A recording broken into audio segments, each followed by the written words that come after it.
நீங்க ஸ்கூல் படிக்கிறப்ப ஒரு ரேலே சைக்கிள் வச்சிருந்தீங்களே, ஞாபகம் இருக்கா? ம், ம்.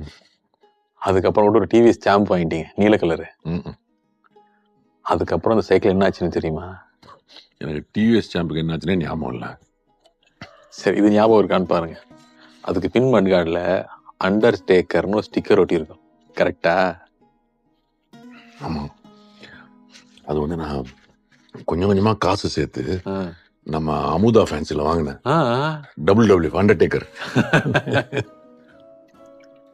அந்த பிரச்சனையில நீங்க ஊரை விட்டு கிளம்புனீங்கல்ல, அப்ப வீட்டுல இருக்கிற எல்லா ஜாமானையும் ஒண்ணு விடாம எடுத்துட்டீங்க. இந்த சைக்கிளை மட்டும் என்ன நினைச்சீங்களோ தெரியல, அப்ப இருந்த கஷ்டத்தையும் மீறி இந்த சைக்கிளை தேவைப்படுறவங்க யார்கிட்டயாவது கொடுத்துருங்கன்னு நீங்க உங்க அப்பாட்ட சொன்னதா உங்க அப்பா எங்க அப்பாட்ட சொல்லி எங்க அப்பா என்கிட்ட சொன்னாரு. சொன்னீங்களா? பின்ன அதை எடுத்துட்டு எங்க போறது? அதை நான் அப்பயே ஒரு 7-8 வருஷமா ஓட்டிட்டேன். அது அப்பயே பழசாயிடுச்சு.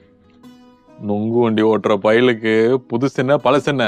சைக்கிள் வருதுன்னு தெரிஞ்சதும் ராத்திரி பூரா தூங்கவே இல்லை, அதே நினைப்பு. மறுநாள் காலையில சைக்கிள் எடுக்க நானும் வருவேன்னு எங்க அப்பா கிட்ட அடம் பிடிக்கிறேன்.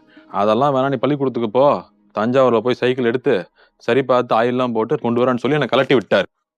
அன்னைக்கு பூரா ஸ்கூல்ல ஒரு வகுப்புலையும் பாடத்தை கவனிக்கவே முடியல.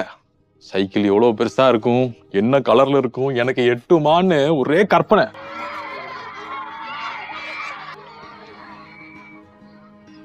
நீங்கெல்லாம் கிளம்புனதும் எங்க அப்பா அவங்க வீட்டை கூட்டி பெருக்கி கழுவி விட்டு கூட்டி சாவியை கொண்டு போய் இந்த கம்நாட்டி மஞ்சள் விட்டு எறிஞ்சிட்டு அந்த சைக்கிளை புதுசு மாதிரி பண்ணி பஸ் டாப்ல போட்டு கொண்டாண்டாரு.